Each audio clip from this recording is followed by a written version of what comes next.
peculiar painting with a dark secret. Something didn't quite add up.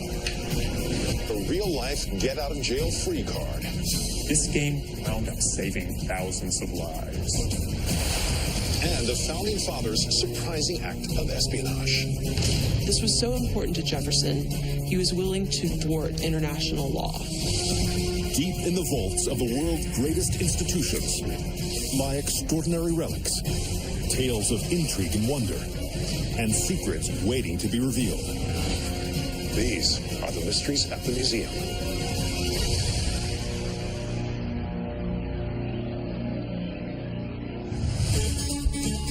Lexington, Kentucky is surrounded by over 400 horse farms.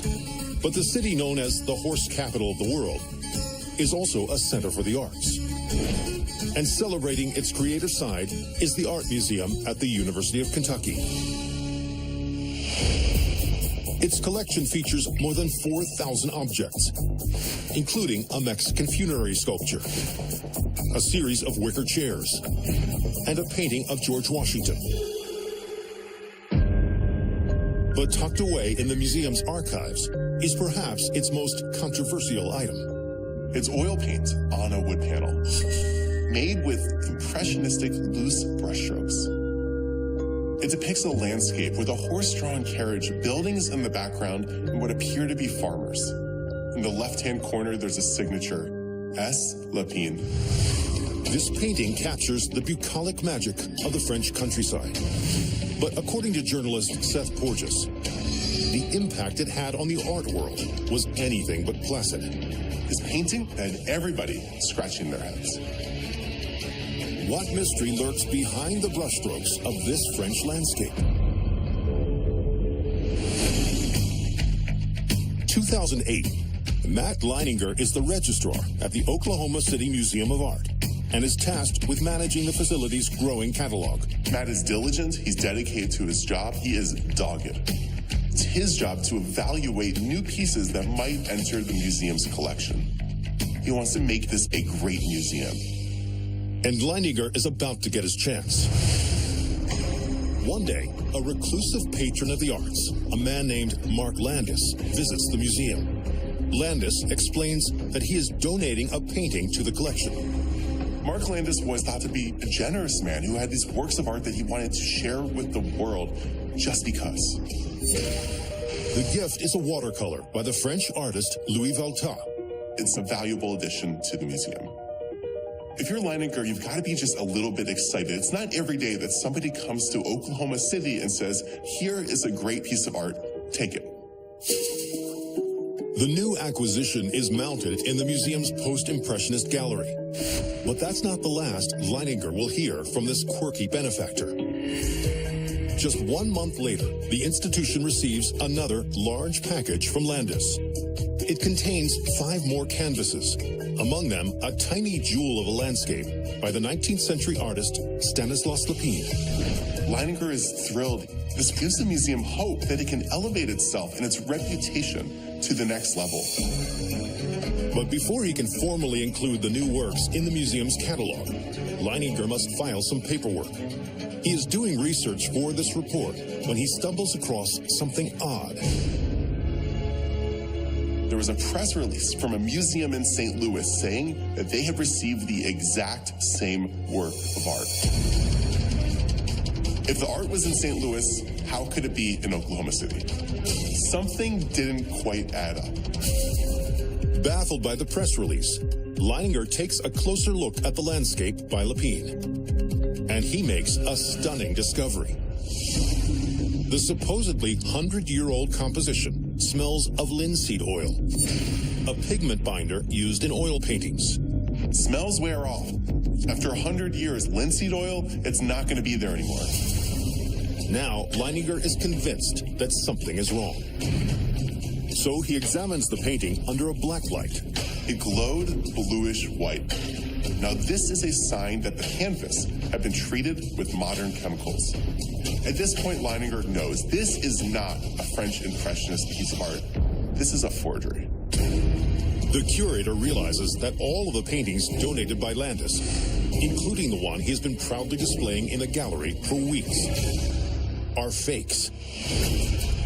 He hastily emails museums across the country to warn them about Landis. And the response he receives, well, it's amazing. His inbox is overflowing. His phone is ringing off the hook. To his amazement, Leininger learns that at least 5 duplicates of the supposed Lapine painting exist at institutions across the country, including this one at the Art Museum at the University of Kentucky. Stunned by the deception, he digs deeper. At this point, Matt is sort of a sleuth. He's a detective. It appears that Landis has donated forged art to more than 50 American museums over a period of 30 years. This one man had single-handedly undermined the reputation of dozens and dozens of different museums. This was clearly one of the longest-running art hoaxes in history. Considering the sheer volume of the phony artwork, Leininger concludes that Landis must have painted it all himself. The registrar becomes determined to bring him to justice. Landis was his white whale. He wanted to catch this guy. He wanted to take this guy down. But he soon learns something astounding. Now, what Landis did was terrible. It was immoral. But because he never actually charged for the art, he never actually broke the law. Landis is never convicted of a crime. But one question remains. Why did he do it? In 2011, the alleged forger finally agrees to give an interview to a reporter from the Financial Times. He actually tried to make it in the art world as a gallery owner and painter, but he was kind of a nobody. Frustrated by his failing art career, Landis turned to deception. Landis had been giving away this art just to get the love and praise and adulation that comes from being a benefactor. He wanted to be Santa Claus of the museum world.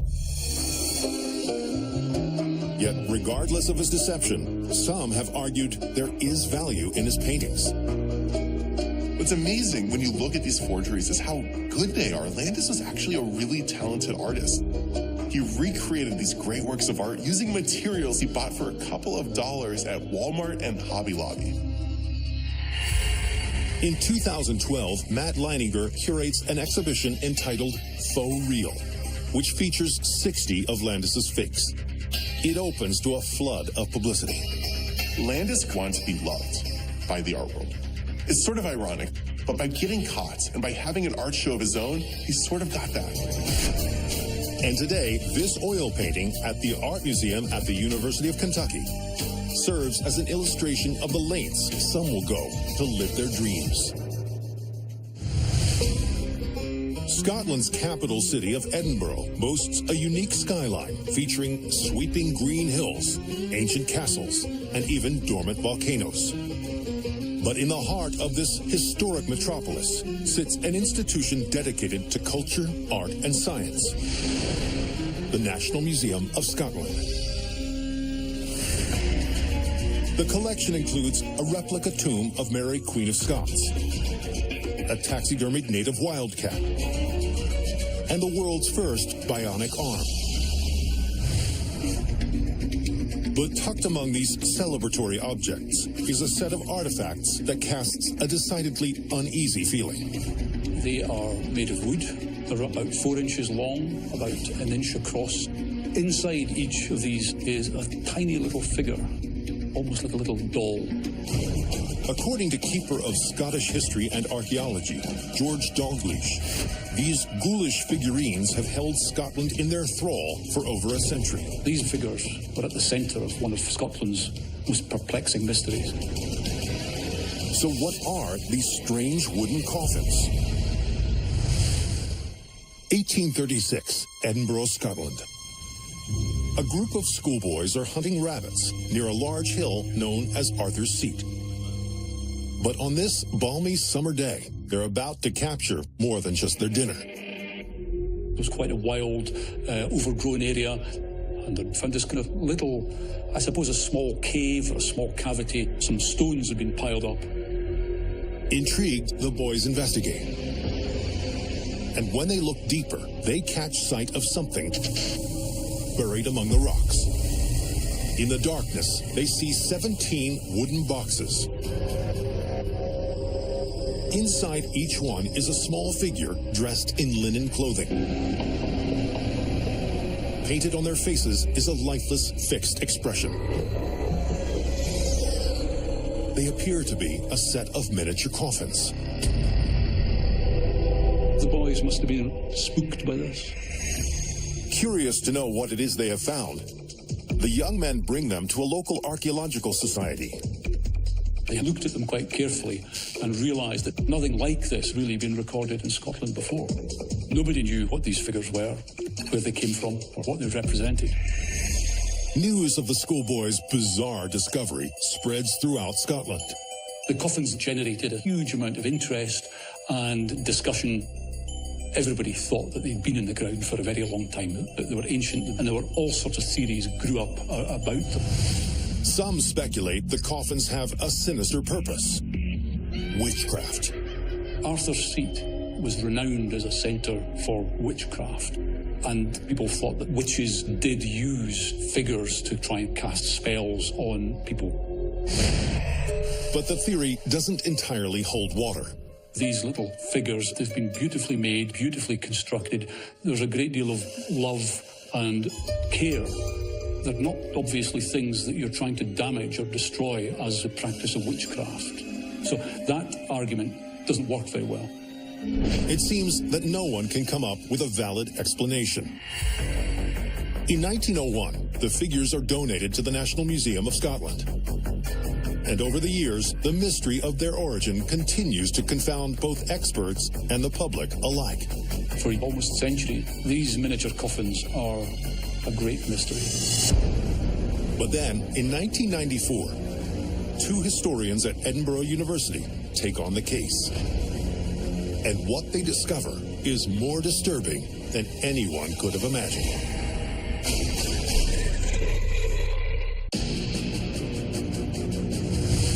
It's 1994, Edinburgh, Scotland. Historians are investigating the origins of 17 tiny coffins, each containing a wooden doll, discovered over a century earlier. To date, no one has been able to figure out the purpose of these strange carvings or where they came from. So what are these miniature macabre relics? Edinburgh University historians Alan Simpson and Samuel Menefee analyze the coffins. To their expert eyes, one thing sticks out: the figure's clothing.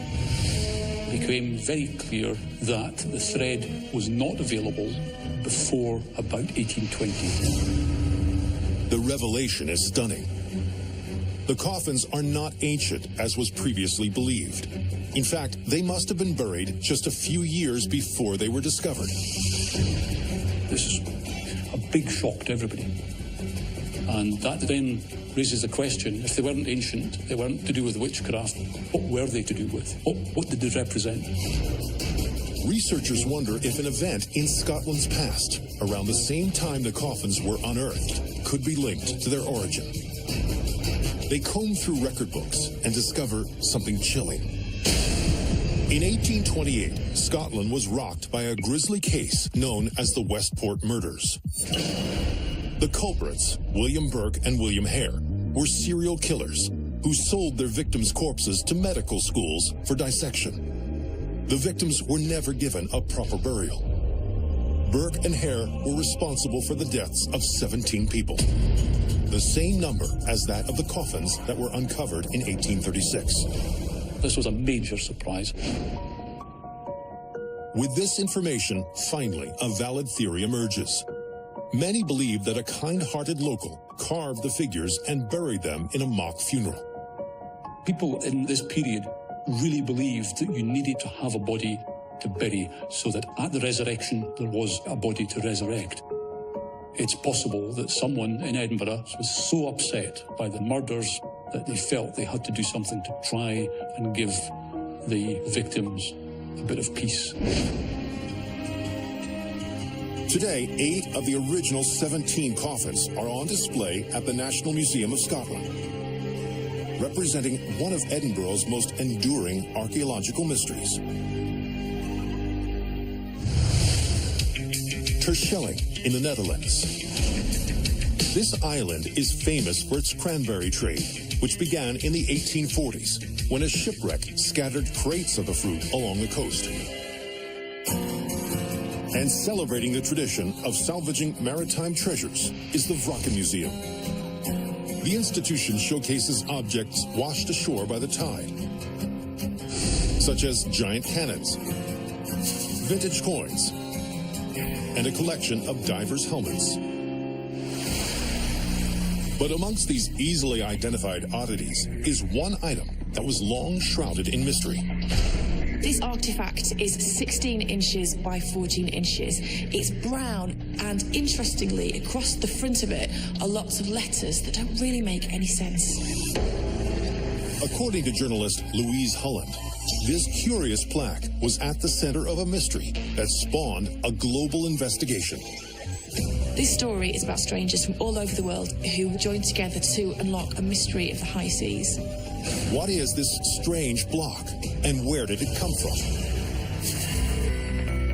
Summer 2012, New Quay, England. Beachcomber Tracy Williams is strolling along the coast, searching for interesting items that may have washed ashore.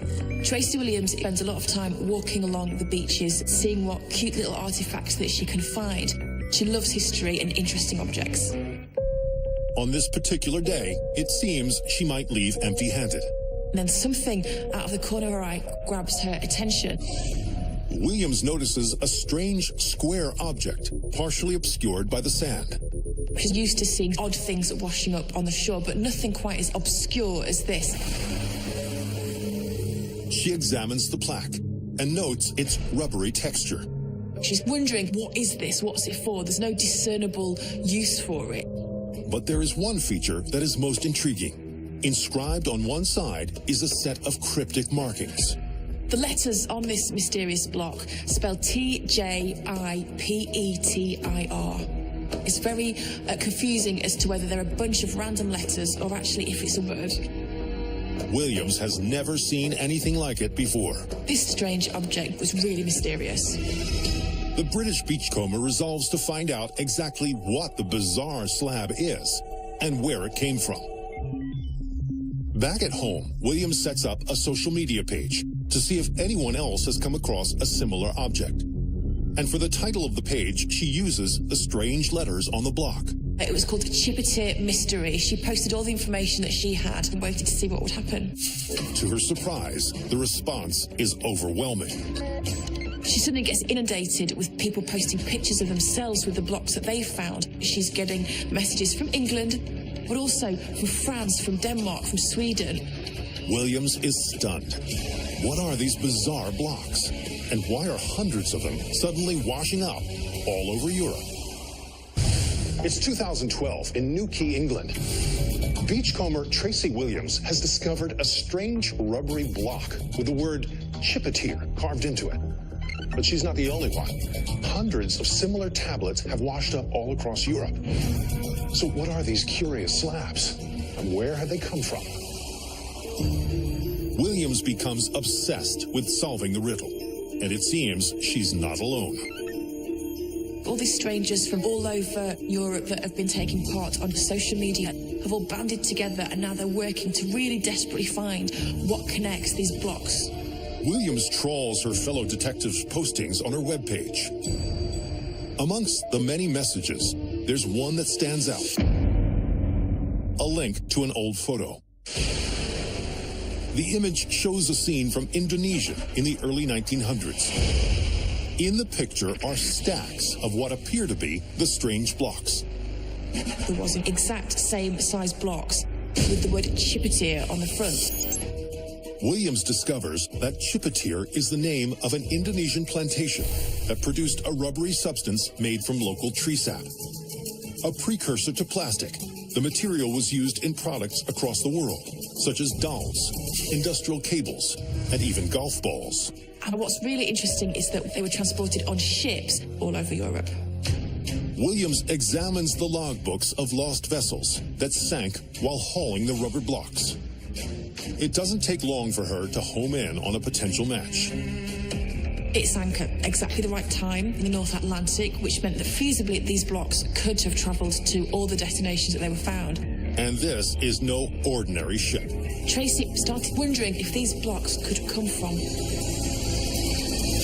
the Titanic. The Titanic's records reveal it was indeed carrying the rubber blocks when it went down in 1912. Feasibly, these blocks could have been released and then started off on their journeys to different coasts around Europe. But all the clues don't add up.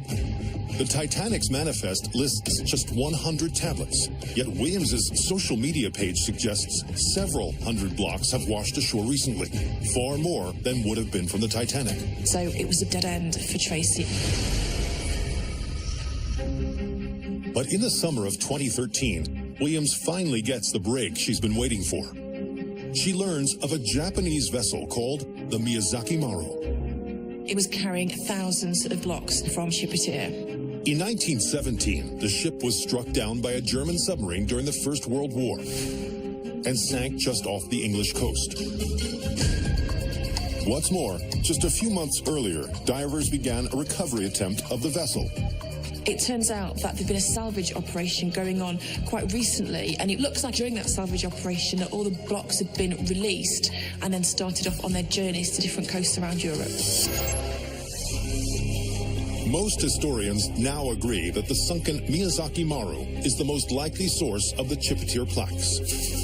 And today, visitors who come and examine this bizarre rubber block at the Wracken Museum can learn of the unexpected mystery that proved the past can sometimes just roll in with the tide. Wilmington, Delaware. This riverside city rose to prominence during the Civil War as one of the Union's leading suppliers of ammunition. And located on the site of an old gunpowder mill is an institution that documents this explosive history, the Hagley Museum and Library. Among the items on display are 19th century powder kegs, vintage dynamite sticks, and a fully functional cannon.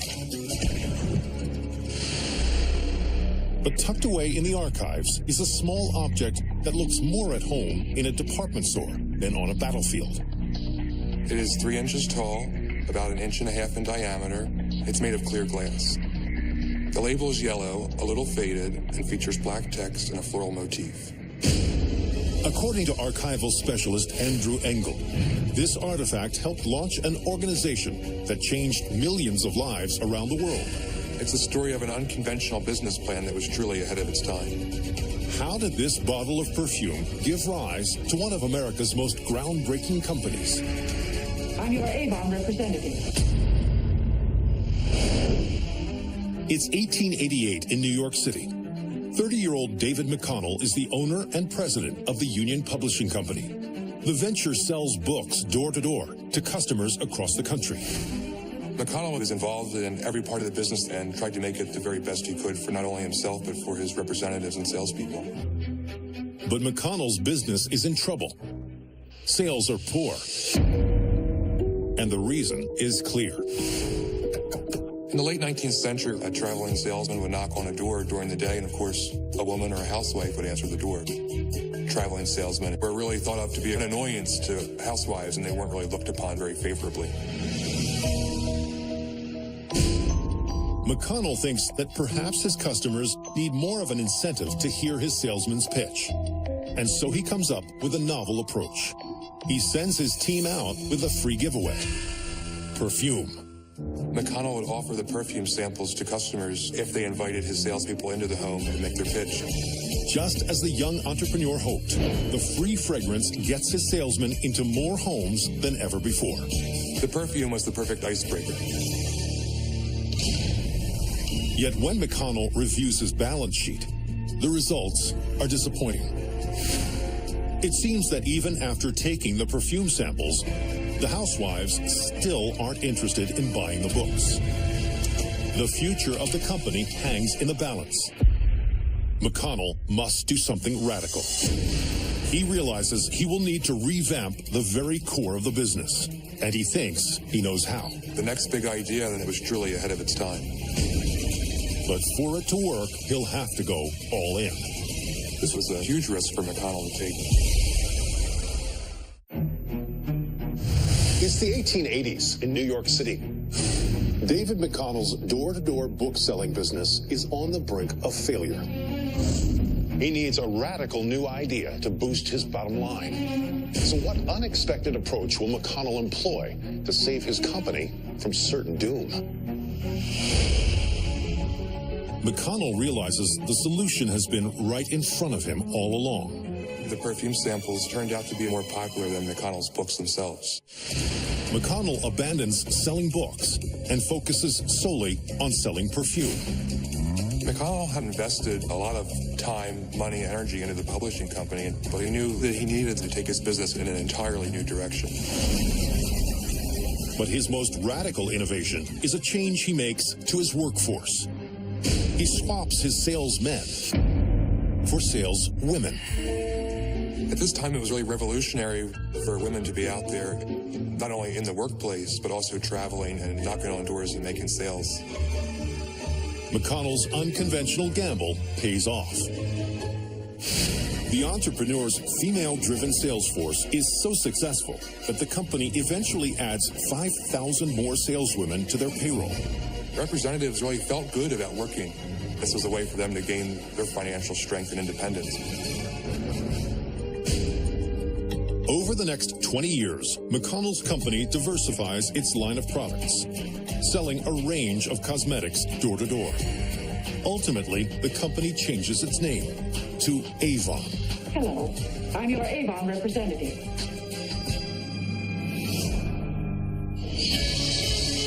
And at the Hagley Museum and Library, this perfume bottle tells the story of the visionary who opened doors for thousands of women.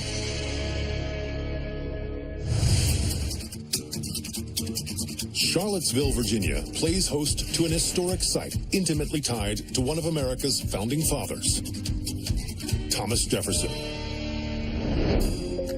The former plantation, known as Monticello, showcases the revered statesman's personal effects, such as a drawing table with an adjustable top, a revolving book stand, and an innovative letter copying device.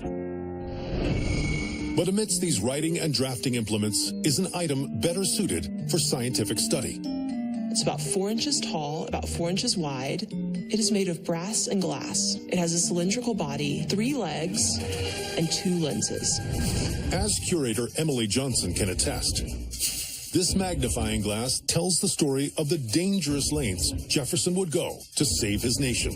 This was so important to Jefferson, he was willing to thwart international law. What brazen crime did Thomas Jefferson commit to save the nation in a time of need? 1787. The United States is a fledgling nation on the brink of economic collapse. But one man thinks he can turn it around.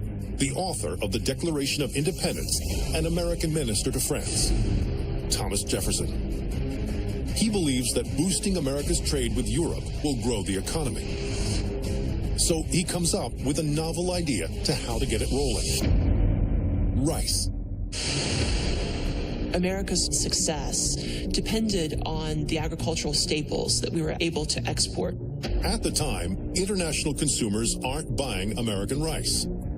A lot of people found American rice unappealing and would not purchase it. But Jefferson has found one type they do like, a scrumptious grain from the Lombardy region of Italy. Italian rice was typically smooth and plump. It was enjoyed in preparations with richer sauces, often accompanying meat. Jefferson resolves to find a way to grow the variety in America and export it to the world. To do that, he needed to get samples of rice seeds to try to cultivate back home. But doing so will be no small feat. The Italian government did not want any competition in the sale of rice in Europe. As a result, taking rice seeds out of Italy is strictly prohibited. Anybody caught disobeying this edict faces imprisonment and even death. Yet Jefferson is determined to complete his quest. Jefferson decided that rice was an opportunity. It was important enough to him to risk his own life. So the well-respected diplomat visits a rice farm in northern Italy. When nobody's looking, he reaches into a sack and pulls out a handful of the precious grains. And he filled his pockets.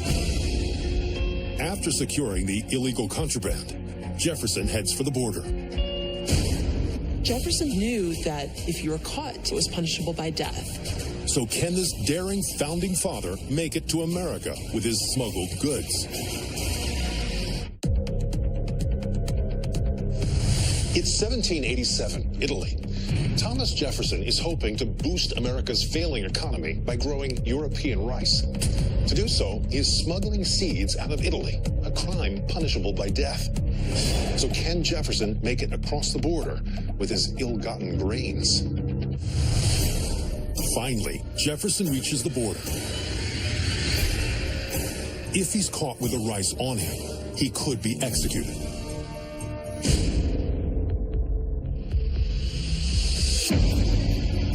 Thankfully, the future president evades authorities and makes it out of Italy without his crime being discovered.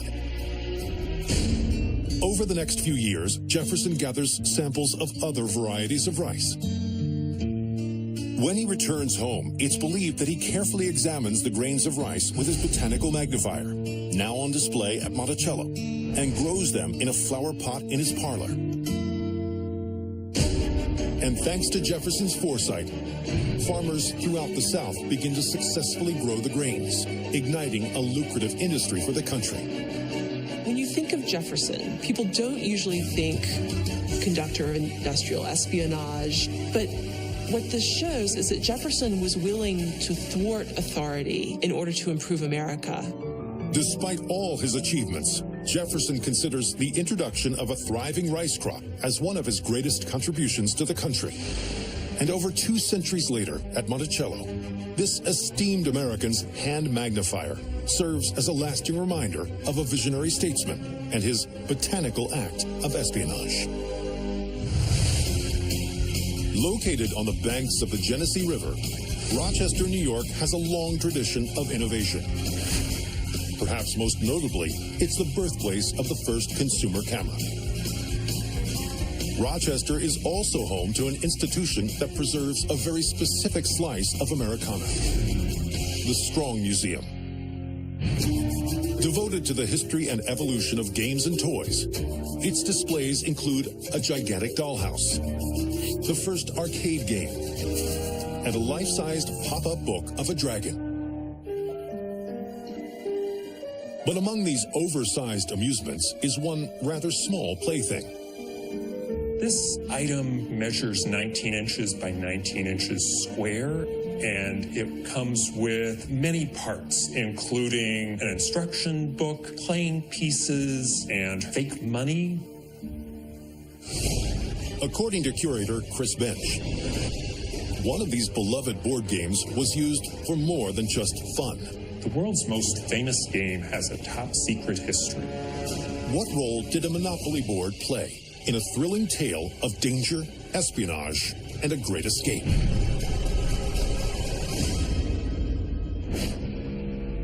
(1943) Germany. Stalag Luft 3 is a high-security prison camp 100 miles from Berlin that holds British and American airmen as prisoners of war. Most expect to remain incarcerated until the end of the conflict, at which point they'll be released. But that's about to change. One day, American POW Lieutenant David Bowling hears some harrowing news. The Nazis are losing the war and are desperate for reinforcements on the front lines. To address the shortage, they plan to use the prison guards. That puts POWs into danger. The Germans need soldiers to go to the front, and once they do that, they're going to kill all the POWs. Bowling knows the only way to avert a massacre is to escape and notify Allied commanders. The closest base is hundreds of miles away in neutral Switzerland. But getting out won't be easy. The prison is heavily guarded, and there are hidden microphones everywhere. Not only that, but the entire complex is built on sand, making tunneling futile. It's a tough job to escape from a POW camp. You can be discovered at any moment, and if you are recaptured, execution is the future for you. Escape seems impossible. But little does Bolling know, halfway across Europe, the British military are busily coming up with something that could help. The British military have a new division, MI9. It's a special elite corps that is dedicated to the task of providing tools to get prisoners out from behind enemy lines. One of its officers is a 46-year-old craftsman named Christopher Clayton Hutton. Christopher Clayton Hutton was better known by his nickname of Clutty. He was not your standard military recruit by any means. He loved escapology. His background and skills make him the perfect man for the job. Clutty and his team have produced a series of devices that are sent out with soldiers entering the battlefield. They are creating things like cigarette holders that are actually telescopes, shoes that have heels with saws built into them, buttons that have miniaturized compasses hidden behind them. But there's a problem. When the men are captured, the objects are all confiscated by German soldiers. The stakes are rising for Clutty. He's basically got all these British soldiers. He's got to come up with a new way to get them out. But then, inspiration strikes. Under international rules of war, certain items can be sent to POWs. Throughout the period of the war, relief agencies are sending things to POWs. Food and medicine, baseball, playing cards, and board games. Clutty realizes he could hide escape tools in something so innocent it wouldn't warrant a second look by the Germans. Monopoly. Under MI9's direction, skilled technicians punch precise openings into the cardboard liner of each board. Inside that Monopoly board are folded map, file, wire cutters, compass, and amongst the fake Monopoly currency, there's real currency that could help you on your way to get to somewhere safe.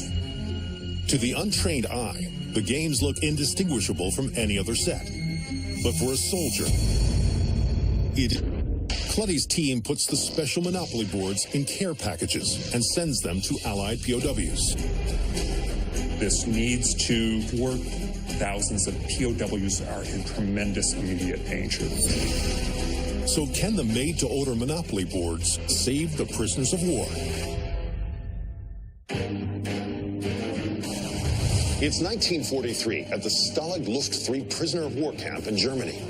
Lieutenant David Bolling has learned that the Nazis plan to execute all POWs to free up their guards to join the front line. Now, he must break out of prison to alert his superiors. No easy feat. But little does he know, the British military have a trick up their sleeve that just might help his cause. One day, Lieutenant Bolling receives a package. As he unwraps the parcel, he makes a discovery that will change the fate of the POWs. He is fortunate enough to get one of Clutty's Monopoly boards. The board has everything he needs to break out of prison. Bolling gathers the items, waits until nightfall, and crawls to the barbed wire perimeter. It was a do-or-die mission. He scans the area for approaching guards, takes out the wire cutters, and makes his escape. Finally, Bolling arrives in Switzerland, where he relays the Nazis' murderous plot to commanding officers.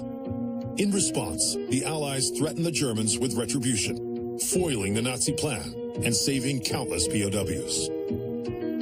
More than 744 lives are saved by the fact that he is able to convey this message, and it all comes back to a Monopoly board. Today, this 1936 edition of Monopoly at the Strong Museum in Rochester is a reminder of how one man's playful ingenuity saved thousands of lives. From creepy coffins to a rubbery riddle, a pilfering president to a cosmetics coup, I'm Don Wildman, and these are the mysteries at the museum.